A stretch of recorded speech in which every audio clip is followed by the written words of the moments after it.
Good morning साथियों, स्वागत है आपका एक बार फिर से ऑनलाइन प्लेटफॉर्म में। आज हम आपके लिए लेकर आए हैं एक इम्पोर्टेंट टॉपिक जो आपके आने वाले CHO और स्टाफ नर्स के लिए बहुत ही ज़रूरी है। तो हम बात करने वाले हैं आज मलेरिया के बारे में। मलेरिया क्या है? मलेरिया मॉस्किटो बोर्न डिसऑर्डर है। मलेरिया क्या है? मॉस्किटो बोर्न डिसऑर्डर है। मॉस्किटो बोर्न डिसऑर्डर है, डिजीज़ है जो किसके द्वारा कोज्ड होती है? Caused by malaria parasite. जो मलेरिया पैरासाइट्स होते हैं उनके द्वारा ये डिजीज़ कोज्ड होती है। ये डिजीज़ मलेरिया पैरासाइट जो प्लाज्मोडियम होते हैं उनके द्वारा कोज्ड होती है। तो कहने का मतलब ये है कि ये एक प्रकार की प्लाज्मोडियम डिसऑर्डर है, यानी कि जो प्लाज्मोडियम्स पाए जाते हैं वो मॉस्किटो के लार्वा के अंदर पाए जाएंगे। तो कौन से मॉस्किटो के द्वारा ये डिजीज़ हो सकती है? तो फीमेल एनोफिलीज मॉस्किटो के द्वारा ये डिजीज ट्रांसमिटेड होती है। तो जो इन्फेक्टेड फीमेल मॉस्किटोज है, कौन सी? फीमेल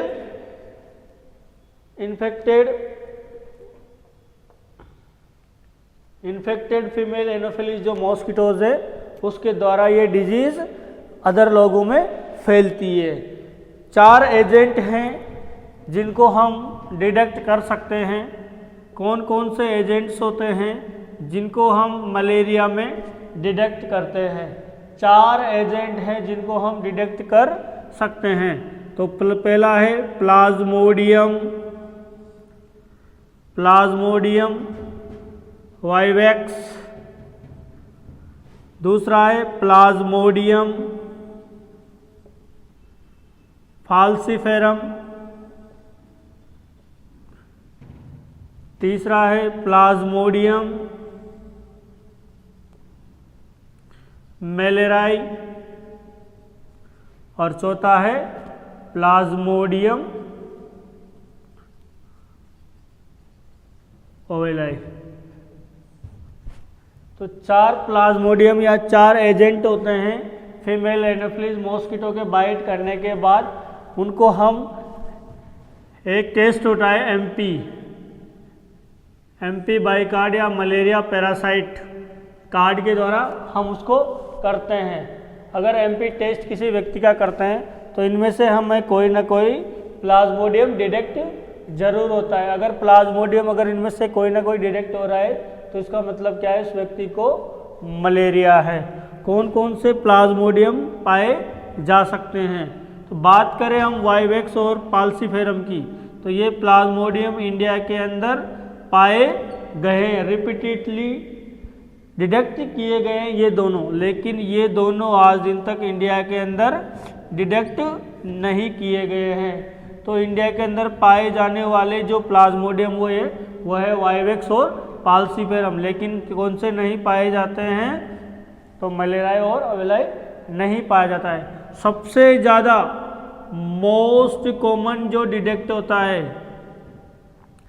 डिटेक्टेड किया गया है, सबसे ज़्यादा जो पाया जाता है वो है ओवेलाई और उसके बाद सेकंड मोस्ट है पाल्सिफेरम। तो यहाँ पर हम बात कर रहे हैं कि जो एजेंट्स हैं मलेरिया के, वो एजेंट कौन कौन से हैं? प्लाज्मोडियम वाइवेक्स है, प्लाज्मोडियम पाल्सिफेरम है, प्लाज्मोडियम मेलेराई और प्लाज्मोडियम ओवेलाई।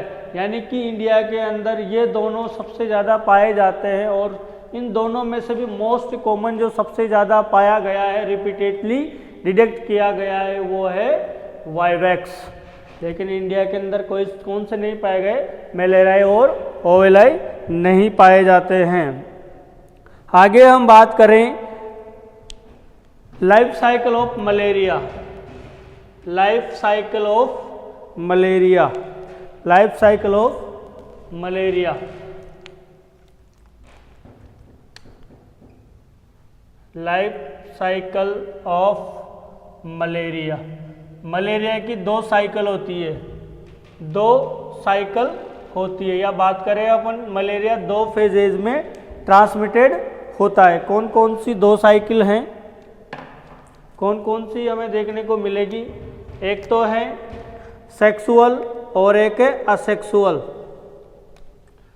एक तो है सेक्सुअल साइकिल और दूसरी है असेक्सुअल साइकिल। 2 साइकिल्स के बारे में हम देख रहे हैं, एक तो सेक्सुअल है और एक है असेक्सुअल। जो सेक्सुअल साइकिल है ये हमें मॉस्किटो के अंदर देखने को मिलेगी। कौन सी साइकिल्स मॉस्किटो के अंदर देखने को मिलेगी? सेक्सुअल। और असेक्सुअल साइकिल हमें देखने को मिलेगी ह्यूमन के अंदर। तो लाइफ साइकिल ऑफ मलेरिया क्या है? एक तो ह्यूमन टू ह्यूमन ये ट्रांसमिट हो सकती है और एक मॉस्किटो के द्वारा ट्रांसमिट होती है। तो ये 2 साइकिल्स हमें देखने को मिल रही है। आगे हम बात करें इनके मोड ऑफ ट्रांसमिशन की। आगे हम बात करें मोड ऑफ ट्रांसमिशन की। तो मोड ऑफ ट्रांसमिशन क्या है? मॉस्किटो के द्वारा सबसे ज़्यादा मोड ऑफ ट्रांसमिशन क्या है? मॉस्किटो के द्वारा ये ट्रांसफर होती है। यानी कि किसी भी व्यक्ति को अगर फीमेल एनोफिलीज मॉस्किटो क्या कर ले? बाइट कर ले। अगर फीमेल एनोफिलीज मॉस्किटो ने उसको बाइट कर लिया तो ये डिजीज फैल सकती है।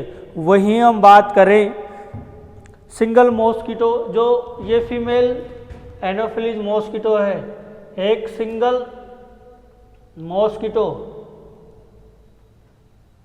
बहुत सारे लोगों को क्या कर सकती है?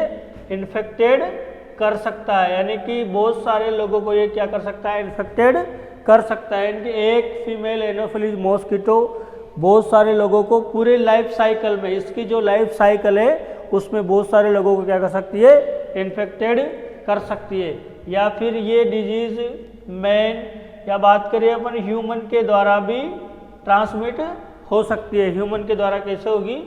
ब्लड ट्रांसफ्यूजन अगर किसी व्यक्ति ने किया, मलेरिया वाले ने, अगर मलेरिया वाले व्यक्ति ने ब्लड ट्रांसफ्यूजन किया तो ये जिस व्यक्ति को ब्लड ट्रांसफ्यूज किया गया था ये मलेरिया उस व्यक्ति को भी हो सकता है।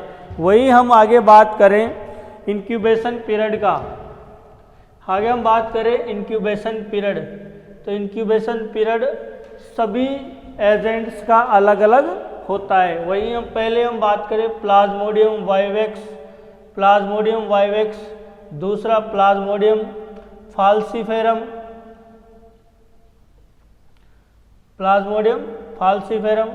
प्लाज्मोडियम मेलेराई और चौथा है प्लाज्मोडियम ओवेलाई। जो प्लाज्मोडियम वाइवेक्स है इसका जो इंक्यूबेशन पीरियड है वह है 14 दिन। कितने दिन का है? 14 दिन का। इसका जो फाल्सीफेरम इसका कितने दिन का है? 12 डेज का। मेलेराई का कितने दिन का है? 28 दिन का। और ओवेलाई का कितना है?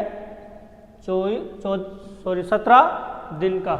तो अगर इंक्यूबेशन पीरियड की हम बात करें तो पी वाइवेक्स का जो इंक्यूबेशन पीरियड है वो कितने दिन का होता है? 14 दिन का। प्लाज्मोडियम फाल्सीफेरम है इसका इंक्यूबेशन पीरियड होता है 12 दिन का। प्लाज्मोडियम जो मेलेराई होता है इसका होता है 28 दिन का और जो प्लाज्मोडियम ओवेलाई होता है इसका 17 दिन का। यही एक क्वेश्चन बनता है कि लार्जेस्ट इंक्यूबेशन पीरियड कौन से एजेंट का होता है? तो लार्जेस्ट इंक्यूबेशन पीरियड और स्मॉलेस्ट इंक्यूबेशन पीरियड, इनको इंक्यूबेशन पीरियड से रिलेटेड क्वेश्चन आएंगे कि लार्जेस्ट इंक्यूबेशन पीरियड किसका होगा और स्मॉलेस्ट इंक्यूबेशन पीरियड किसका होगा। तो जो लार्जेस्ट इंक्यूबेशन पीरियड है वो हमें देखने को मिल रहा है इसका मेलेराई का, और सबसे कम इंक्यूबेशन पीरियड है वह है फाल्सीफेरम का। तो इस सबसे ज़्यादा बड़ा यानी कि सबसे लंबा इंक्यूबेशन पीरियड किसका है? लार्जेस्ट इंक्यूबेशन पीरियड मेलेराई का कितने दिन का है? 28 दिन का। और वहीं हम बात करें स्मॉलेस्ट इंक्यूबेशन पीरियड यानी कि सबसे छोटा इंक्यूबेशन पीरियड किसका है, फाल्सीफेरम का।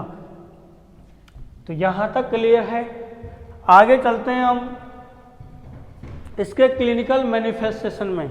क्लिनिकल फीचर्स क्या है, क्लिनिकल फीचर्स के बारे में जानते हैं। तो मलेरिया के क्लिनिकल फीचर्स की हम बात करें कि क्या क्या असेसमेंट फाइंडिंग्स हमें देखने को मिल सकती है मलेरिया वाले पेशेंट में। तो साइन सिम्टम्स के अकॉर्डिंग इनको हमने अलग अलग स्टेज में बांटा है, क्योंकि अलग अलग स्टेज हमें मलेरिया के पेशेंट में देखने को मिलती है। वही हम बात करें, सबसे पहली स्टेज है कौन सी स्टेज, कोल्ड स्टेज।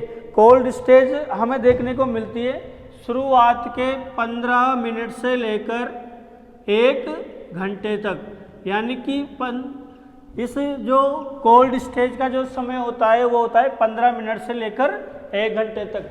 पेशेंट में क्या देखने को मिलती है, हमें शिवरिंग देखने को मिलती है, शिवरिंग हमें देखने को मिलती है। पेशेंट में कपकपी हमें देखने को मिलती है। पेशेंट में जो अगर हम टच करेंगे तो जो पेशेंट की बॉडी होगी, पेशेंट की जो बॉडी होगी वो कैसी होगी, कोल्ड होगी। पेशेंट में हमें हेडेक देखने को मिल सकता है। तो जो फर्स्ट स्टेज है कोल्ड स्टेज, ये 15 मिनट से 1 घंटे तक चलेगी, यानी कि 15 मिनट से लेकर 1 घंटे तक इसका टाइम होता है और 1 घंटे तक हमें ये फीचर्स हमें देखने को मिल सकते हैं। वही हम बात करें स्टेज 2 की, यानी कि कौन सी स्टेज है, स्टेज हॉट स्टेज। इसका जो समय होता है 1-2 घंटे से लेकर 4 घंटे तक का होता है, यानी कि हॉट स्टेज हमें 2 घंटे से लेकर 4 घंटे तक देखने को मिल सकती है। यानी कि पेशेंट की जो बॉडी होगी वो कैसी होगी, हॉट हो जाएगी। और इसमें हमें बॉडी का जो टेम्परेचर है, पेशेंट की बॉडी का जो टेम्परेचर है मोर देन 102 डिग्री फ़ारेनहाइट तक हमें देखने को मिल सकता है। यानी कि इस स्टेज में हमें क्या देखने को मिलेगा, बॉडी हॉट देखने को मिलेगी। पेशेंट का जो टेम्परेचर होगा वो क्या हो जाएगा, मोर देन 102 डिग्री फ़ारेनहाइट से ज़्यादा हो जाएगा। स्किन फ्लश्ड हो जाएगी, क्या होगी इसमें, जो स्किन होगी बॉडी की वो क्या हो जाएगी, फ्लश्ड हो जाएगी। लेकिन इस स्टेज में पेशेंट की जो बॉडी का टेम्परेचर है वो धीरे धीरे फॉल हमें देखने को मिलेगा। फॉल डिक्रीज बॉडी टेम्परेचर, यानी कि पेशेंट की बॉडी का टेम्परेचर धीरे धीरे इस स्टेज में क्या होने लग जाएगा, कम होने लग जाएगा। वही हम बात करें थर्ड स्टेज, यानी कि स्वेटिंग स्टेज। वही हम बात करें थर्ड स्टेज, स्वेटिंग स्टेज। इसका समय होता है 1 से 2 घंटे का, यानी कि पेशेंट में अब क्या देखने को मिलेगी, एक्सेसिव स्वेटिंग देखने को मिलेगी। एक्सेसिव स्वेटिंग देखने को मिलेगी, यानी कि पेशेंट को बहुत ज़्यादा पसीना आएगा, बॉडी का टेम्परेचर क्या हो जाएगा, डिक्रीज्ड हो जाएगा। और एक कंडीशन ऐसी आ जाएगी, डिक्रीज्ड बॉडी टेम्परेचर, और एक कंडीशन ऐसी आ जाएगी कि जो टेम्परेचर है वो क्या हो जाएगा, नॉर्मल हो जाएगा। तो आपको याद इतना सा रखना है कि जो मलेरिया के सिम्टम्स होंगे वो 3 स्टेज में हमें देखने को मिलेंगे। कौन कौन सी स्टेज हैं, कोल्ड, हॉट और स्वेटिंग। इनका जो सीक्वेंस है वो हमेशा ऐसे ही रहेगा, इनमें कोई भी चेंजेस नहीं आएगा। सबसे ज़्यादा याद रखने वाली बात यह है कि पहले कोल्ड स्टेज आएगी, फिर हॉट स्टेज आएगी, फिर स्वेटिंग स्टेज आएगी। पहले जो पेशेंट होगा वो बहुत ज़्यादा ठंडा हो जाएगा, शिवरिंग उसको होने लग जाएगी। उसके बाद उसकी बॉडी का टेम्परेचर बढ़ जाएगा और बॉडी का टेम्परेचर इतना हो जाएगा मोर देन 102 डिग्री फ़ारेनहाइट से ज़्यादा। और उसके बाद आएगी स्वेटिंग स्टेज, यानी कि धीरे धीरे फिर टेम्परेचर गिरने लग जाएगा और एक कंडीशन ऐसे आ जाएगी कि उसकी बॉडी का टेम्परेचर क्या हो जाएगा, नॉर्मल हो जाएगा। वही हम आगे बात करें ट्रीटमेंट की, तो ट्रीटमेंट क्या देंगे हम मलेरिया के पेशेंट को। तो मलेरिया के ट्रीटमेंट की हम बात करें तो ट्रीटमेंट हमें देखा है कि इंडिया के अंदर 2 प्लाज्मोडियम पाए जाते हैं, प्लाज्मोडियम वाइवेक्स और प्लाज्मोडियम फाल्सीफेरम। तो बात भी हम उन दोनों के ट्रीटमेंट की करेंगे। अगर आपने मलेरिया पैरासाइट टेस्ट करवाया। मलेरिया को डिटेक्ट करने के लिए मलेरिया पैरासाइट टेस्ट करवाया जाता है। कौन सा टेस्ट करवाया जाता है? तो मलेरिया पैरासाइट, जिसको हम बोलते हैं एमपी टेस्ट। ये टेस्ट मलेरिया को डिटेक्ट करने के लिए करवाते हैं। और अगर आपने एमपी करवाया और एमपी करवाने के बाद आपके पास रिजल्ट आया कि उस पेशेंट को क्या है, प्लाज्मोडियम वाइवेक्स यहाँ पर डिटेक्ट हो गया, और प्लाज्मोडियम को जो पेशेंट है उसको कौन सा मलेरिया है, तो उसको है प्लाज्मोडियम वाइवेक्स है। अगर प्लाज्मोडियम वाइवेक्स है तो इस कंडीशन में हम पेशेंट को 14 दिन तक ट्रीटमेंट करते हैं। तो इसका ट्रीटमेंट का जो ड्यूरेशन होगा वो कितना दिन का होता है? 14 दिन का होता है। यानी कि प्लाज्मोडियम वाइवेक्स वाले पेशेंट को का ट्रीटमेंट हम कितने दिन तक चालू रखेंगे? 14 दिन तक उसको हम मेडिकेशन देंगे। कौन कौन सी मेडिकेशन हम उसको देंगे? तो शुरुआत के 3 दिन में, पहले दिन से लेकर 3 दिन तक हम उसको देते हैं क्लोरोक्विन और प्राइमाक्विन। कौन कौन सी मेडिसिन देंगे उसको? शुरुआत के 3 दिन में क्लोरोक्विन और प्राइमाक्विन देते हैं। वही हम बात करें डे 4 टू लेकर डे 14 तक, यानी चौथे दिन से लेकर 14 दिन तक उसको हम देंगे प्राइमाक्विन देंगे उसको। दोबारा सुन ले कि डे 1 से लेकर डे 3 तक उसको हम देंगे क्लोरोक्विन और प्राइमाक्विन, और चौथे दिन से लेकर 14 दिन तक उसको देंगे हम प्राइमाक्विन ही। डोज क्या देंगे हम इसको?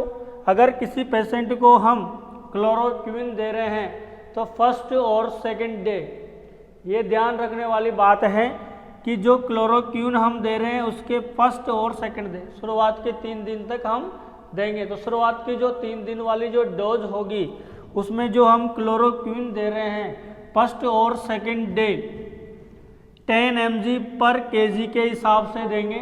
फर्स्ट और सेकंड डे 10 mg पर kg के हिसाब से देंगे, और तीसरे दिन डे 3 5 mg पर kg के हिसाब से उसको देंगे। साथ ही अगर प्राइमाक्विन की डोज की हम बात करें तो प्राइमाक्विन की जो डोज होगी 0.25 mg पर kg के हिसाब से होगी। अगर मान लो जिस पेशेंट का हमने मलेरिया टेस्ट करवाया था वो पेशेंट क्या है, प्रेग्नेंट है, तो क्या प्रेगनेंसी की कंडीशन में उसको हम ये देंगे? बिल्कुल नहीं देंगे। तो कौन कौन सी कंडीशंस में ये ट्रीटमेंट कॉन्ट्रा इंडिकेटेड है? तो एक ऐसी कंडीशन है यानी कि प्रेगनेंसी में भी हम ये ट्रीटमेंट उसको नहीं दे सकते। दूसरी कंडीशन, अगर बच्चा इन्फेंट है, इन्फेंट मतलब जिसकी उम्र लेस देन 1 ईयर है, 1 साल से क्या है, छोटा है, तो उस कंडीशन में भी हम उसको नहीं देंगे ये ट्रीटमेंट। और एक कंडीशन और हो सकती है G6PD डेफिशिएंसी वाले व्यक्ति को भी हम ये ट्रीटमेंट नहीं देंगे। तो ये ध्यान रखने वाली बात है कि कौन कौन सी कंडीशन में क्लोरोक्विन और प्राइमाक्विन क्या है, कॉन्ट्रा इंडिकेटेड है, यानी कि प्रेगनेंसी में, इन्फेंट में और G6PD डेफिशिएंसी वाले पेशेंटों में ये कॉन्ट्रा इंडिकेटेड है। अगर वहीं हम बात करें कि जो ये ट्रीटमेंट हम दे रहे हैं, तो जब भी हम किसी पेशेंट को क्लोरोक्विन और प्राइमाक्विन या फिर प्लाज्मोडियम वाइवेक्स वाला जो ट्रीटमेंट देंगे तो हमें पेशेंट को बताना है कि भैया आप जब भी ये ट्रीटमेंट लो तो आप हमेशा किसके साथ लो, हाई शुगर्ड मिल्क या फिर डाइट के साथ आपको लेना है।